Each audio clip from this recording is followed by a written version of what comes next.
Hey guys, Benjamin Albright, NFL Underground. I want to talk to you today about the Phantom Football Forum.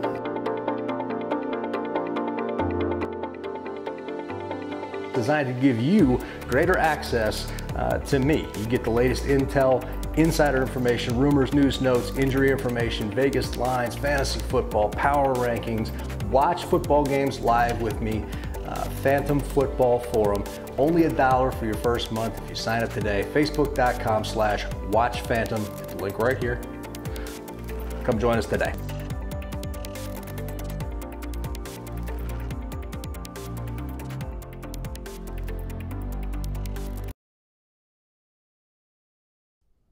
What's going on, everybody? Thank you for joining us on a Tuesday.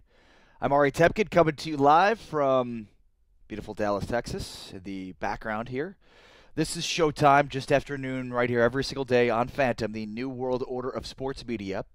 And a reminder that I'm filling in all this week for Sean Sharif on 105 Through the Fan, so you should always be listening to 105 Through the Fan, but definitely, especially today and the rest of this week, as I'll be filling in 5:30 to 10 a.m. on 105 Through the Fan. And if you're not in the area, you can stream it live every day on the radio.com app. Okay, there is two big stories that I want to get into today.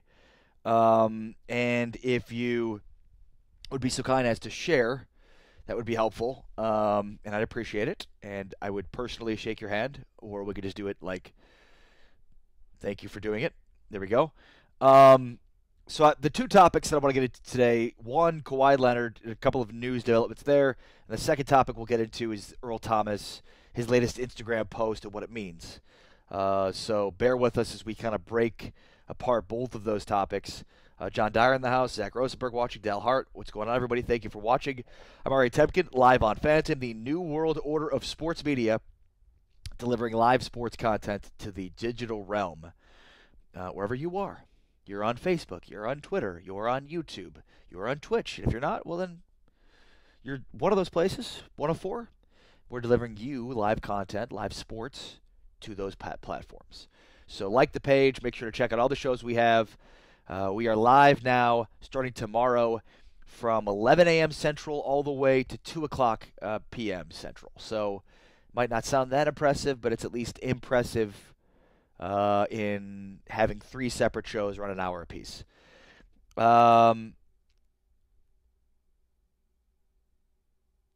Zach Rosenberg says, can you trade someone to the Chinese League?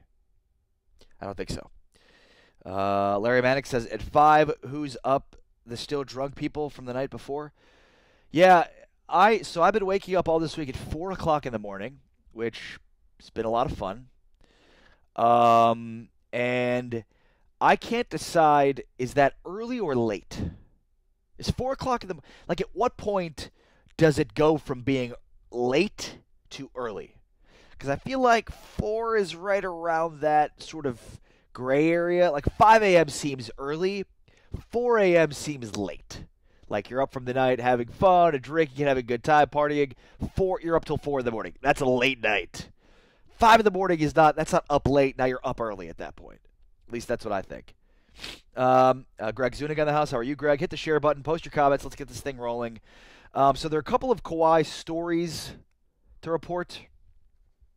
First one comes from Ramona Shelburne of ESPN, and I believe Woj was in on it as well, and that is that Kawhi Leonard is still thinking about attending the training camp for Team USA basketball the week of the 22nd, which is interesting because I guess my assumption was that he was going to go. You know, that I didn't think that he wouldn't go. You might be thinking, well, maybe it's to save him from the awkwardness with Pop, but I don't look at it that way. So Woj reports, as trade talks continue, Spurs star Kawhi Leonard seriously considers participating in USA basketball minicamp next week. My guess is his uncle doesn't want him to participate in that at all. AD Singh says, I'm usually up at 4 to go work out. Show off. Confirm, question mark, from Liz Barcoma. Confirm what? That Kawhi could very well be going to attend the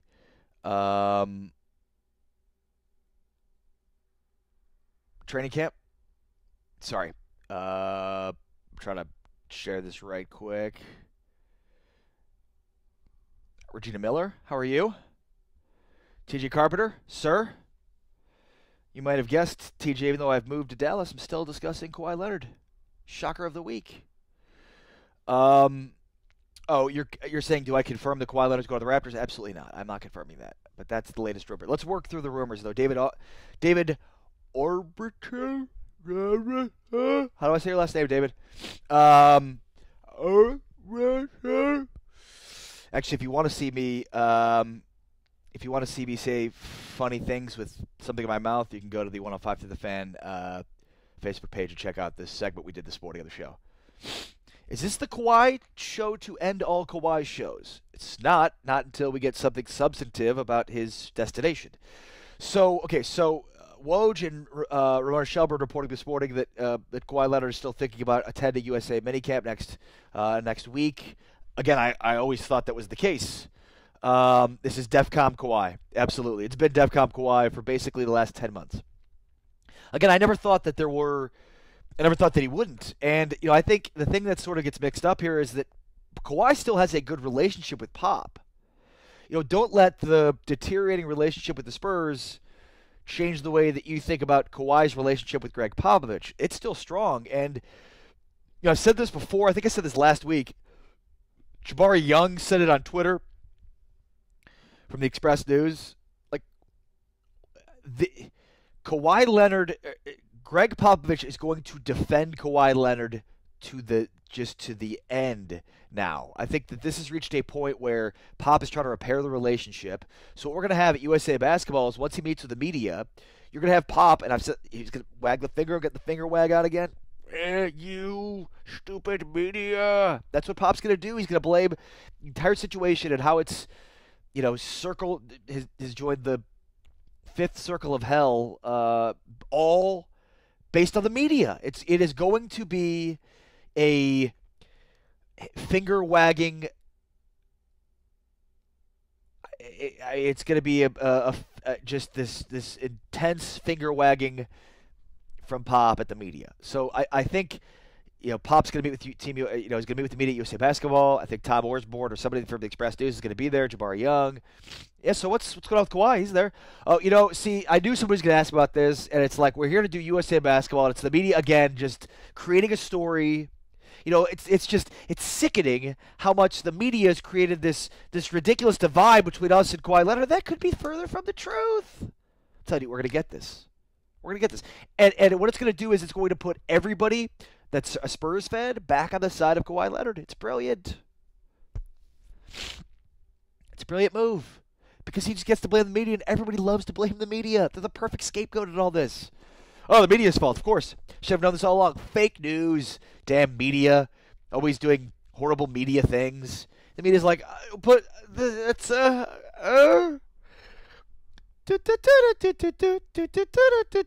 like, they used to throw tomatoes on the stage at like actors or comedians that were bad. Like that's what the modern media is. Like nobody likes them. The public doesn't like them. The athletes and the coaches don't like them. I mean, it's nobody likes them. Nobody likes the media. So they're just really easy to just break down. And that's what's going to happen. Roberto Perez says, totally different subject. Trade Gasol to the Sixers and sign Okafor, a young body with a ton of potential. I like the idea of going Toronto or maybe Sixers. Roberto, if I'm the Spurs, I'd like to trade Gasol to anybody. Anybody that's willing to take that horrible contract, absolutely. I'm not a huge fan of Jahlil Okafor. I mean, he's on his third team. He's not getting better. The potential is based on the fact that he was a top 5 pick, but that guy has gone to Anthony Bennett levels of bad. So I'm out on Jahlil Okafor. John Dyer says Kawhi has stated he will only go to Team USA camp if it's moved to LA. It's in Vegas, so it's close enough. Jose Lopez says they need more than those two players. Nancy Sanchez says, can you please start over? I missed the first 5 minutes. Nancy, I'll be honest, I haven't really said anything other than the report is, at least from the standpoint of USA Basketball, which again, Pop's the coach of it, and Kawhi Leonard is presumptively on the team, or trying to be on the team. So Nancy, all he basically said was that the report is that Kawhi's still thinking about, attempting the training camp. Here's the thing that's really important to note. So the Olympics in 4 years are in Japan. But the next tournament that Team USA will be competing in at an international stage is in China. Randy Maddox in the house. Randy, how are you? So if Kawhi Leonard wants the endorsement deal from Jordan Brand that gives him his signature shoe, I mean, he's like that's the market that NBA that shoe deals and that NBA players covet, because there's like 11 billion people in China or something like that. But last time I checked, it's a pretty big country. In fact, it could very well be the biggest country in the world. So it's important to Kawhi for him to show up for training camp so that he can assure himself that he can make the team, so that he can participate in the tournament that has him playing in China, so he can make a big name for himself in China, so that people will want to buy his shoes in China. See, it all makes sense. So Kawhi is incentivized to having to play at training camp in order to try to make the team. And again, I think Pop knows this, so he knows he's going to have Kawhi, and I think more than that, Pop knows he's going to defend Kawhi, regardless of the truth in this entire situation. Sorry, I was just taking off my shoes. John Dyer asks, do you need me to send you some sinus medication? I can't shake this cold that I have. I've had like for a week now. And I think it could be related to the fact that I'm basically sleeping 4 hours a night every day the last couple of days. So it's not the mold and the pollen. It's just that I had a cold about a week ago, and I haven't been sleeping a lot. I'm not paying you guys anything for this, so you're not, this is not like a psychological evaluation, is it? Anyways, Kawhi is very much incentivized to showing up, as I mentioned, for the prospect of playing in China, where the tournament will be in 2 years, and then, of course, Japan in 4 years. And again, I think it's all setting up for Pop to basically rip the media and talk about how great Kawhi is, and all Spurs fans will be back on the side of Kawhi in no time. Yeah, it could be the Saharan dust. Thank you, David Alejandre. It's hot in Dallas. I imagine it's also hot in San Antonio. It's freaking hot as balls in Texas. Excuse my language. But there's really no other way to describe it.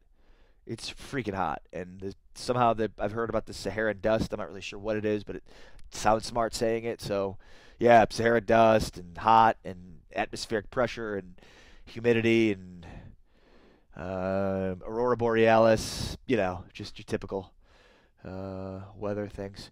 All right, let's move on to the Kawhi to the Raptors rumor. So there's been rumors for the last week or so about Kawhi to the Raptors. Jose Luis in the house.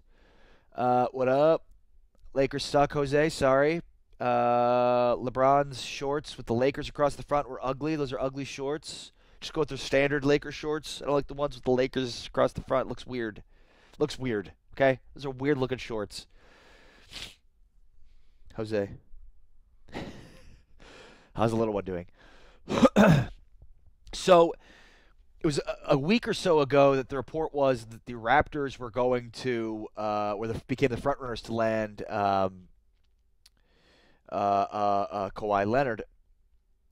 Siakam is good. I like Pascal Siakam a lot, by the way. So I think like a few of the books had the Raptors as being the favorites to land Kawhi, and like the latest rumor basically is that Brian Windhorst basically said that the Raptors are the only team really left. Lakers have basically removed themselves from the equation, thinking that they're just going to be able to get him next year, which I guess they haven't learned from the Paul George situation. But even if that's the case, look, I'm going to give LeBron and Magic a little bit of credit here. Like, they're not just looking and saying we can only get Kawhi. Like, I think the way that they set this thing up is they know that, for the next couple of years that they're going to be a major free agent destination, whether it's Kawhi, whether it's other players. They're going to be able to land other players, so they're not completely married to signing Kawhi Leonard, but I just think if you have a chance, go out and make the trade. But again, I think LeBron has probably assured them, hey, don't make a trade for any of these young guys. I like these young players. Let's see what we have, and then let's figure out what we can get in free agency by not having to give up some of these young assets. The Sixers are apparently out. Too rich for their blood, not really sure. So Windhorst basically said that the Raptors are the most viable option. And I guess the trade rumor that's been floated is DeMar DeRozan, Pascal Siakam, and a future first-round pick for Kawhi Leonard. Now, John Dyer says the Kawhi trade doesn't work money-wise. Spurs would have to send something on top of Kawhi. That is not necessarily true because there is a period before the season starts where you can make moves. Randy, how are you? Hi. I already said hi, Randy. You were late on the hi to me, okay? It's offensive. Not really, but I just want to make it go over the top on you on that. I think there's John, you could be a major in NBA salary cap and the nuances of all of the different components of it, but I do think there's a period before the season starts where you can make uneven trades money-wise. DeMar DeRozan, by the way, in case you're wondering, is locked up for the next 3 years until 2021 at about $27.7 million per season, DeMar DeRozan. DeMar DeRozan is a fantastic scorer, not exactly a two-way player. That's the book on DeMar DeRozan. He is a lights-out, fantastic scorer, has been throughout the course of his entire career, but just not a very, very willing or able defensive player. Let's see, last season, DeMar DeRozan took a major step back at 23 points a game, but 2 seasons ago he was at 27 points a game. In 2016-2017, he averaged 27 points a game, 5 rebounds, and 4 assists. Pascal Siakam, by the way, is the other guy that's been rumored to be involved in this deal, and this kind of is when you look at the Spurs and what they want back, it seems that there's been a lot of rumors suggesting they want younger players, young assets, not just DeMar DeRozan. San Antonio Spurs Spirit page, they comment on their page on this post and saying, "I'd rather have DeRozan instead of Lowry for sure." Yeah, absolutely, absolutely. Pascal Siakam, 6'9", 230 pounds. I mean, he's got to get a little bit more weight on him, but he's a two-way player. Has shown a lot of upside defensively. Really long. You'd probably rather play him at the 3, but he's more of a power forward center type kind of thing. He's like an undersized center. But I mean, he was a really good player off the bench for the Raptors, who had one of the best benches in the NBA this past season. But he shoots. He shoots in tight, about 51% from the floor he shot last year. He's not much of a scorer from the perimeter. So that's why he plays more of the 4 and the 5, but at his size, not a lot of girth on him. You'd want him to play more of the 3 and sort of get some mismatches there by being able to overpower guys and take them down to the low block. But I think Pascal Siakam's a very nice player. And he's only 22, 23. So I certainly see the Spurs, being interested in him beyond DeRozan because of that. Fernando Rodriguez says hello. Hello, Fernando. How are you? On the San Antonio Spurs Spirit page, post your comments. Let's see here. Johnny Harston says, just heard word that the Blazers are in on Kawhi trade talks now. Okay.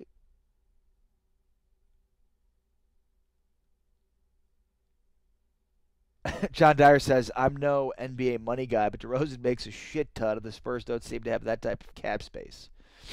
Well, they're paying Kawhi $20 million. I don't know. I'm just gonna assume that's gonna work because there's just a lot more research that I haven't done, and I'm just gonna assume it would work and that it'd be a good deal for the Spurs. Here's what I want to say. Jose Baltazar says, "What's up? What's up, Jose? How are you, buddy?" Not to be confused with Jose Luis, the Lakers fan hiding amongst you. I don't think we're going to see the Spurs make a trade right now. In fact, I don't think we're going to see the Spurs make a trade unless something completely blows them away before September. They're going to slow play this thing. Jose Baltazar says, just heard Kawhi does not want to go to the Raptors. Well, he doesn't have a choice. Now, of course, he could tell them he's not going to sign there long term, and that it's up to Toronto if they want to take on, if they want to try to move forward by, taking the risk there. But, look, I think from Toronto's vantage point, there was a lot of talk about them potentially, breaking it down anyways. So maybe they look at this and say, look, we'll look a little bit different. Maybe that'll make a difference for us.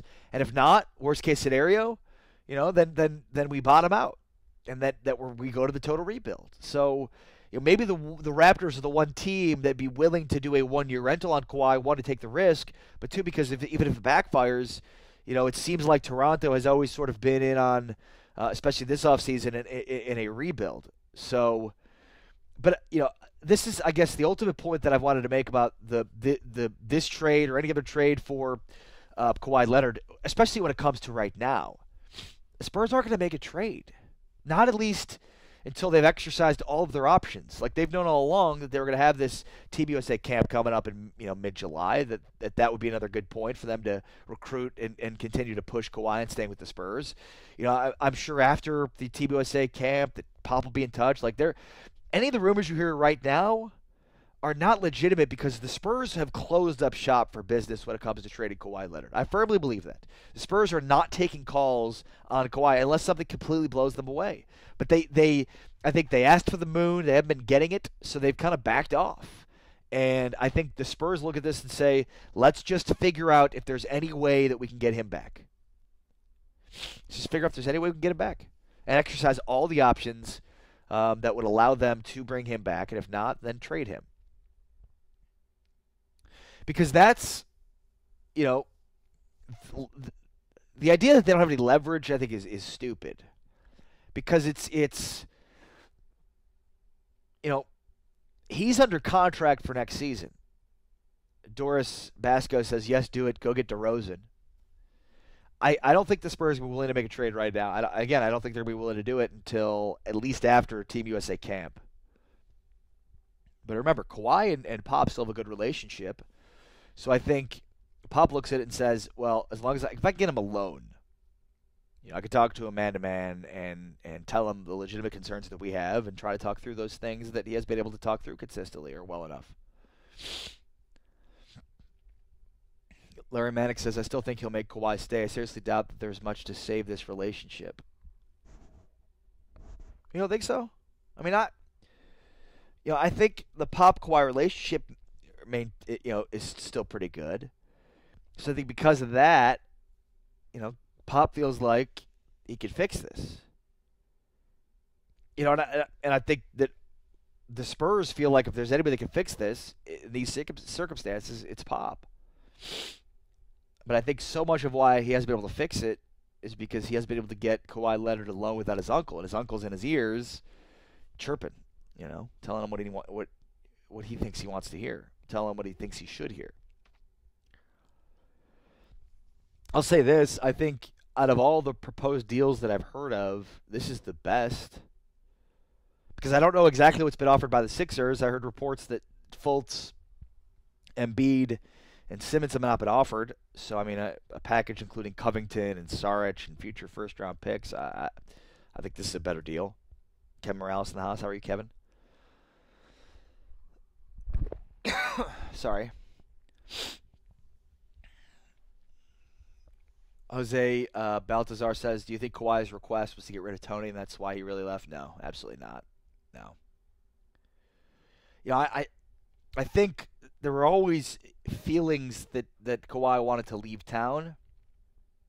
And so he was just kind of using whatever excuses he could come up with to leave town. And as has been documented, if you add the full context of what Tony Parker said, it wasn't really that bad. So no, I don't. Do I think the perception of what Tony said, if that's a reason why he's not here anymore, maybe. I've talked about this before. If Tim Duncan is still here, I don't think any of this happens, which just shows you the type of personality that he had, the type of leadership that he had. That was what Tony and Manu always did, and other players always did with the Spurs.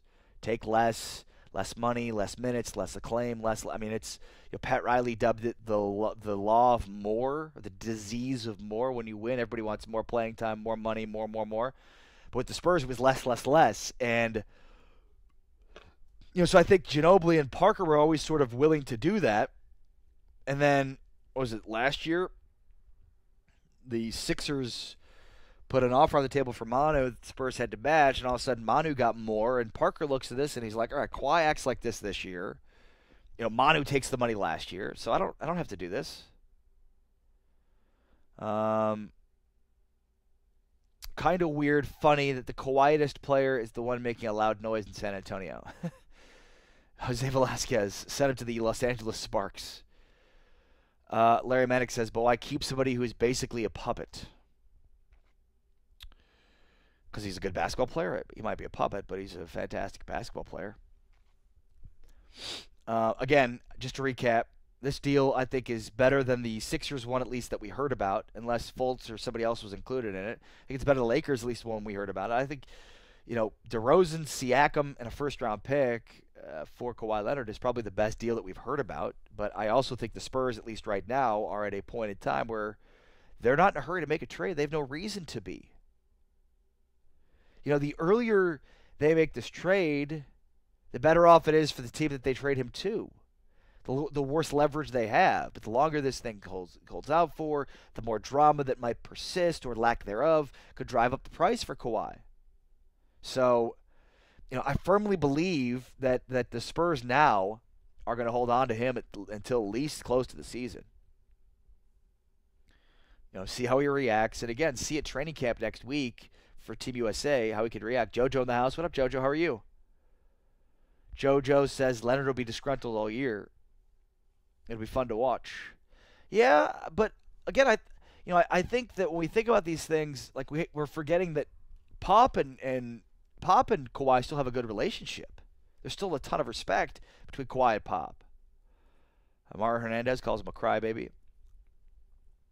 Nancy Sanchez says DeRozan has a lot to prove since he's less than stellar in the playoffs. Yeah, but maybe that's just because he's less than stellar in the playoffs.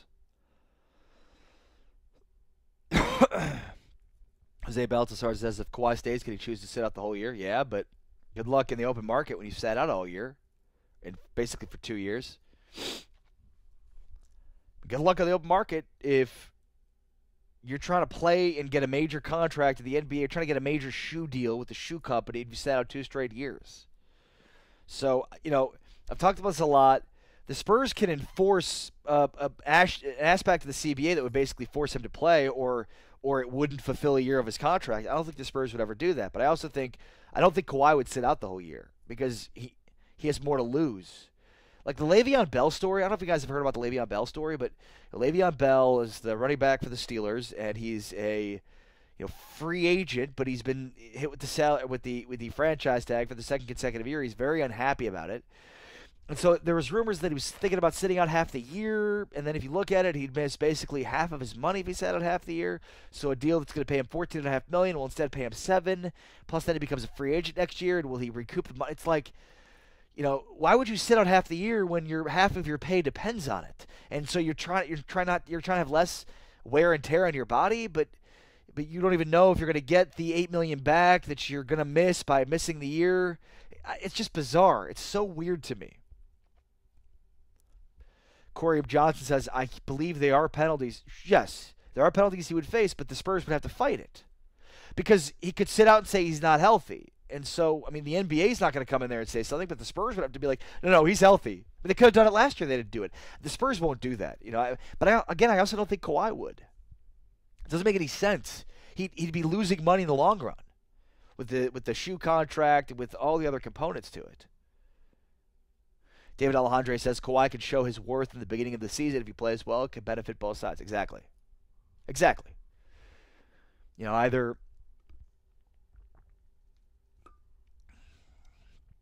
JoJo Johnson says the same thing. Leonard won't sit out, but he'll play his heart out, and the Spurs will have one more year to fix it. To trade him would be giving in.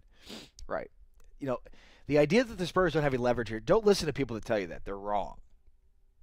He is under contract for them over the next year, and Jose asks me to explain the CBA clause. You're talking about, look, I can't explain the CBA.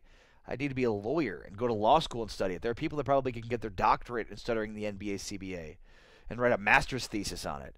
But I can't explain to you the clause of, basically it is, if you sit out for a year for non-medical reasons, then you basically forfeit your your contract is not not forfeited, but you have to basically still fulfill the the full contract. But again, I don't. Even though the Spurs would be able to do that if Kawhi Leonard does it, I don't think Kawhi Leonard will do it, and I don't think the Spurs will do it. Fight it back. I don't. JoJo says Spurs have all leverage. Now, look, there's people arguing that Kawhi has a lot of leverage, or all the leverage, because he's the guy that ultimately is a free agent after next season. But I also think those people are too short-sighted and not understanding how much can change over the course of a month, let alone 2 months, let alone 3 months, let alone an entire year. And that's what's important here about the leverage side is, though it might look like Kawhi has leverage today because he doesn't want to play for the Spurs and he's upset about them and he has all the power, a lot that could happen over the next year that could change his opinion, that could change the opinion of the NBA. So there are a lot of factors involved here that I think go well outside of, the one guy, one entity in this situation has all the leverage. All right, what do you think? Post the comments. Hit me up in the comments. Post your comments. Post your thoughts. Also, make sure to hit the share button. That would be great. I would greatly appreciate you posting or hitting the share button right here on Phantom. I'm Ari Temkin. I'm exhausted. Yesterday, I barely made it through the end of the show before I took a nap, and the same thing's going to happen. Today. Zachary Ryan says, "Are you choked the pyramid?" I did, didn't I, Zachary? On the Law Nation page. I wanted to defer blame for my loss in the pyramid game to Roy, but I'll be honest, it was me. Am I the only one that thought of Vlad Guerrero's nickname was Big Bad Vlad? Was that only me? I'm shocked. I should have just gone with Big Masher for the Expos. But yeah, Zachary Ryan on the Law Nation page says that I choked at the pyramid game, and he's right. I was on the pyramid game today on the G-Bag Nation on 105 through the Fan, and yeah, I'm not afraid to admit it, Zachary. I choked. But you know what? I'll be better off for it. I'll go all Jason Garrett. I'm going to watch the film. I'm going to learn from it. I'm going to get better, and I'll move forward. But that's what I've decided to do, to watch the film, to learn from it, and to get better. Brian Rollins says, what up? What up, Brian Rollins? How are you? By the way, I am hosting all this week in for Sean Sharif on 105 through the Fan. So check it out. Also, there's the Autoflex Leasing fan text at 105 through the Fan, and it's very active during the show, and people are very mean. They're very mean-spirited. People can be very mean-spirited. I'm a person with feelings, and people are hurting my feelings, but not really at all. In fact, I love the hate. It's fantastic. It's Vlad the Impaler. It's not Vlad the Impaler, Zach. We looked on his baseball reference page. It literally says he has no nickname, but you're probably right because that's what Roy thought too. At any rate, the C.J. Wilson was the one I really messed up, where I said former Rangers pitcher went to California. Yu Darvish was I didn't even think about you, but it was C.J. Wilson. So at any rate, Zachary, you're right. You're right. I choked. It's a fun game, though. And I wonder if I had Roy reading the clues and I was the one guessing, if I would have done any better. But it's all right. We'll learn. We'll look at the film. We'll get better. And we'll improve. We'll get better over time. All right. Just trying to get caught up on the comments. Let's see here. Blah, blah, blah, blah, blah. Post your comments. Hit the share button. We're talking about the latest on Kawhi Leonard. Let's see. Don't they have until October to offer the Supermax? They can only offer the Supermax up until the first day of the regular season. All right. Is it time to talk about Earl Thomas now? Is it Earl Thomas time, people? All right. So Kawhi Leonard, if I were to guess, not go to the Raptors. It's a good deal. I'd take it if it's offered. I don't know that it's offered.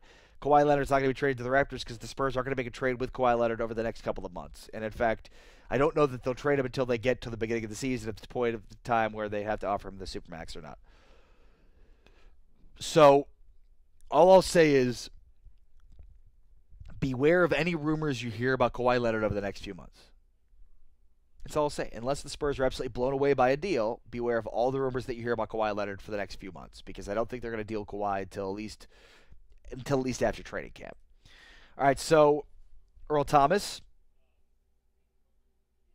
Obviously, a lot of Cowboys fans want Earl Thomas in Dallas. I want Earl Thomas in Dallas. I think he's still one of the premier safeties of the NFL. And more important than that, I think he is he's the missing piece, is what I've always thought. And I brought this up with Kavanaugh on 105 through the Fan, but like there's just this feels like the Charles Haley move. When you look at the Cowboys in the 90s, and they were a young team, and they made that move to bring in Charles Haley, and he was the guy that was the premium position, the position of need, pass rusher, guy that had been there before, good leader in the locker room. This is right there. I mean, a young team.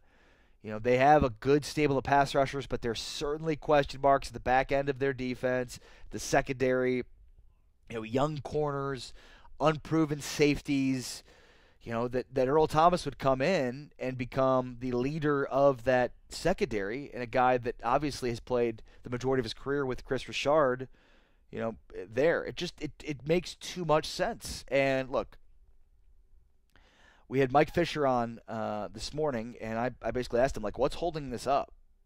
Hold on one second. What's holding this deal up?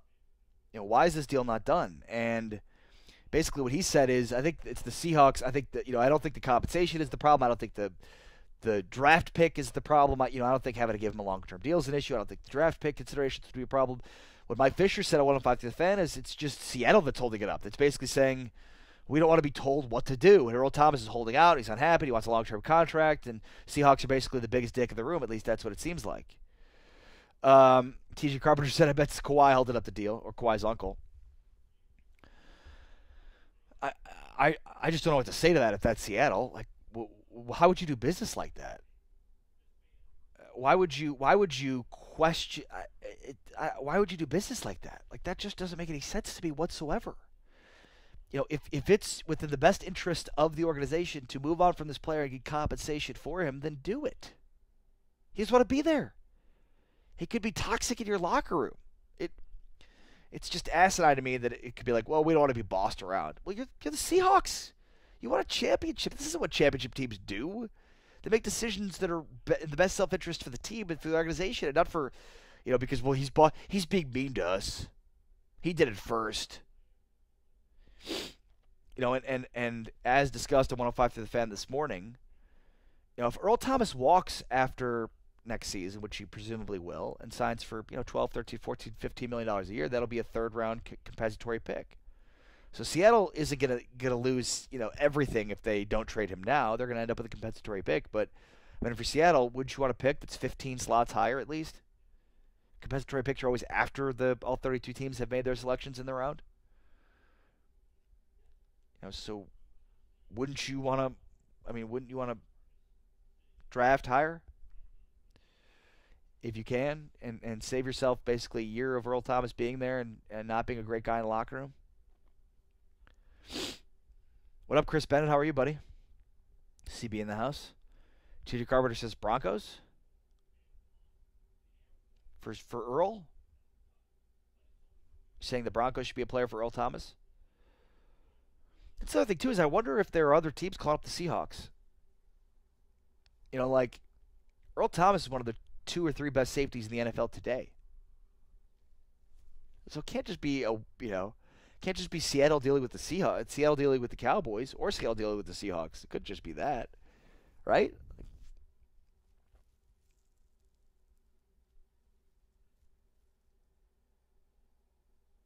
T.J. Carpenter says Broncos are always a player. John Elway. It's true. Because everybody knows how much Earl Thomas loves John Elway and would love to play the opportunity to play for him.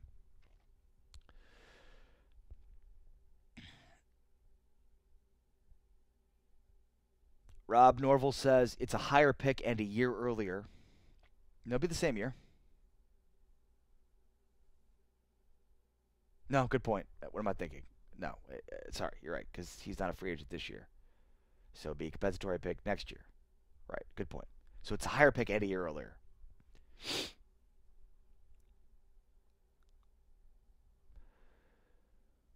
Jerry Jones bought his way to the Hall of Fame over Pat Bowlen. He's a fraud. Okay. Who's Pat Bowlen? Oh, like all the deals that Jerry Jones negotiated, like the one that he didn't was Pat Bowlen. Is that what it is? Here's what's important, TJ. Money. Money's important, right, TJ? Pat Bowlen's franchise, top 10 as far as total net worth. Oh, well, the Cowboys are second to none, and that's something that Jerry Jones built. Also, Jerry, and I wanted to correct you. You know, you mention this all the time on your show, Noon O'Clock, which is a great show. You should check it out. But you got this incorrect about, well, Pat Bowlen, you know, he's not really wealthy, and it's just the Broncos that he owns. And, I mean, Jerry was like that too. But the only difference is that Jerry has made ridiculously good investments and now is worth $11 billion.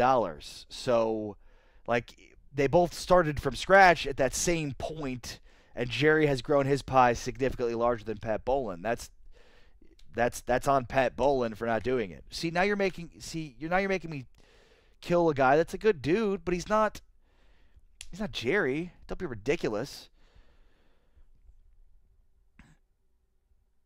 No, TJ, Bowlen did not orchestrate the first network TV contracts. Jerry Jones did. He orchestrated all of those contracts. Jerry Jones is responsible for the modern day NFL.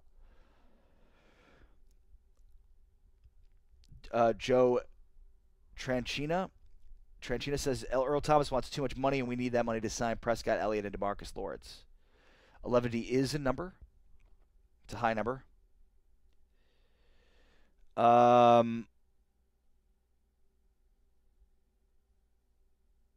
Pat Bowlen is twice the owner Jerry Jones will ever be.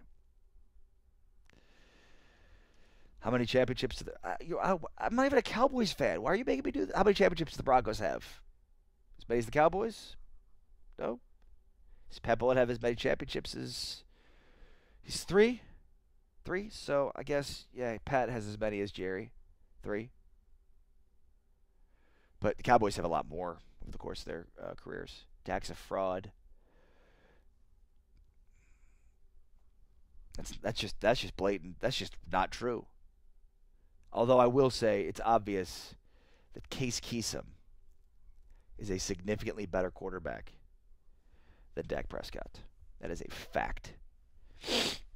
JK, it's not a fact. Yeah, Rob Norval says trolling. Yeah, you can check out the Troll Show with TJ Carpenter. It follows my show right here at Phantom, the New World Order of Sports Media. I will be sleeping through TJ's show because it'll be that boring. No, I'm just kidding. It's because I've been up since 4 in the morning and I'm exhausted, and I'm actually getting to the point where I'm getting dizzy now. You guys might actually see me pass out on live, whatever this is. I'd say live TV, but it's not really. And this is actually, the swaying is actually, I'm just doing that for effect. Zach, what was a good point? But yeah, anyways, TJ Carpenter, Pat Bowlen is not even close to as good of an owner as Jerry Jones. He didn't orchestrate any of the TV deals or any of the deals the NFL has done that's made them famous, made it into the behemoth that it is today. Pat Bowlen's just been cleaning up scraps for Jerry Jones scraps from Jerry Jones for years. Oh, Chase Keenum. I knew I called him the wrong name. TJ, 7 Super Bowl appearances. That's awesome. First runner-up, the Denver Broncos, 7 times first runner-up. The LeBron James Award for first runner-up. The Jim Kelly LeBron James Award for first runner-up goes to the Super Bowl, 7 Super Bowl appearances by the Broncos. Congratulations, Bronco. You've been to the Super Bowl 7 times. You did it. You beat the Browns one year to get there. Awesome. Fantastic. Who hasn't beat the Browns to get to the Super Bowl? What else I got to say? Anyways, on Earl Thomas. Look, Cowboys are going to be out of the Romo contract after this year, the dead money from Romo. They're going to be out of the dead money from Dez after this year. They're going to have some money. Now, they're going to allocate some of the money to paying Dak, maybe paying Collins, maybe paying DeMarcus Lawrence. But, you know, I also think that, look, and I'm in the camp that says trade for Earl Thomas, but don't, keep him hungry. Don't sign him to a long-term contract. Now, maybe they can't make the trade unless they're willing to sign him to a long-term contract, and that's something that's been stipulated upon by Earl Thomas. I'm not really sure, But I certainly am not of the belief that the Cowboys should be simultaneously trying to trade for him and sign him to that long-term contract, the contract extension. By the way, I failed to mention that Earl Thomas is in the news again because on Instagram he posted a picture of him working out, saying basically like, trade me or extend me. Seahawks are like, no, we're going to do neither of them. We're going to make you unhappy, and then we're going to put you in our locker room and see if things go right for us. Which is ultimately why I think they're going to trade him. Maybe they're just holding out that he won't hold out. I'm not really sure what the approach is here for Seattle. But again, you're going to get a higher draft pick, and you're going to get it earlier than if you wait for the compensatory pick if Earl Thomas walks. And then, of course, why would you ever want to have an upset guy in your locker room, especially when you've got a young team, impressionable, with a leader in Earl Thomas? Like, that just seems like not a situation they want Earl Thomas in a rebuild nonetheless. John Dyer, what's more 80s, Miami Vice or John Elway losing Super Bowls? Well said. Any other questions, comments, concerns, criticisms, thoughts, feelings, emotions? Let's see here. Just checking on the other pages. We talked about Kawhi or Earl Thomas. ET phone home. Jonathan Ramos says Blazers ? For Kawhi Leonard. Who would you guys want from the Blazers for Kawhi Leonard? CJ McCollum? And then Anna May Roa Framos says question mark, exclamation point. Seems like that's what I should just do. Just take like any type of punctuation and create like what it looks like in human emotion form. So a bunch of exclamation points and a bunch of question marks is it's like the bitter beer face. Upset but questioning. Does that look right? That's kind of how I feel about this Earl Thomas situation. Like, the Cowboys have just completely overcorrected from the organization that spent too much money and handed out too many bad contracts. Now they're so married to the building through the draft philosophy, which I'm completely on board with. But you also there has to be a happy medium between the two of them. You have to be able to have commitment to the players you've drafted, and then eventually reward them with better with long-term contracts. But at the same time, you have to be able to be willing to fortify some of your holes and issues with players in free agency through the trades. And it's like they're just completely and utterly unwilling to do it. And I don't exactly understand why. On the Law Nation page, Laws here says, I agree 1,000%. Boom. Law Nation agrees with me. Sean Michael Smith says Laws here. Eyeballs.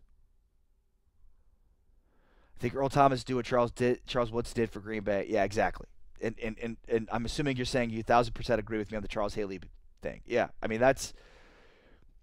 Look at the point in time where the Cowboys went and acquired Charles Haley. I mean, they were young. I'm not going to say that the Cowboys are about to rattle off 3 straight Super Bowl championships, but I mean, they have a young team. I think on offense, they have a championship caliber offense, and I think they've got pieces on defense. I mean, they've got certainly one of the top 10 ranked defensive lines in the NFL going into the season. And I love the back end of their defense, especially their corners. When you look at Anthony Brown and Jordan Lewis and Chidobe Awuzie and Byron Jones, and I think there's a lot of players there. But the thing that they're missing is that veteran leadership. A guy like Earl Thomas is perfect. Lawrence Thomas, no one's Jerry Jones. Well said, dude. Exactly. All right, I'm Ari Temkin. Again, you can catch me every single day this week on 105 Through the Fan. Wake up with us on 105 Through the Fan. The Turn It On, Leave It On station. A great radio station. I'm not just saying that because I'm on it. I'm saying it because I listen all the time. And I'm very critical of sports talk radio. But G-Bag Nation's a fantastic show. The morning show is awesome. G-Bag Nation's fantastic. I love Gavin. Love Bassick. Love Chris Arnold. Love Kavanaugh. And then Ben and Skin. I mean, it's one of the best radio shows in the country. You look at Ben and Skin and KT and Shippy. It's fun guys. Guys are hilarious. So turn it on, leave it on. 105 through the Fan. I'm in for Sean Sharif all this week, and then I'll be hosting on Saturday with Lane Lewis and Jonathan Shipman from Shippy from the Bennett Skin Show. So check it out. And then, of course, I'm live all this week, all next week, and all into the future on Phantom at noon for Showtime right here on Phantom, the New World Order of Sports Media. My buddy TJ Carpenter. Go yell at him. Go tell him how great Jerry Jones is. Coming up next at 1 o'clock on Phantom. Noon o'clock with TJ Carpenter. It's noon o'clock in Mountain Time. That's why it's called noon o'clock. If you're confused in the Central Time Zone, I get it, but that's why. So anyways, that starts next. I'm Ari Temkin. Peace.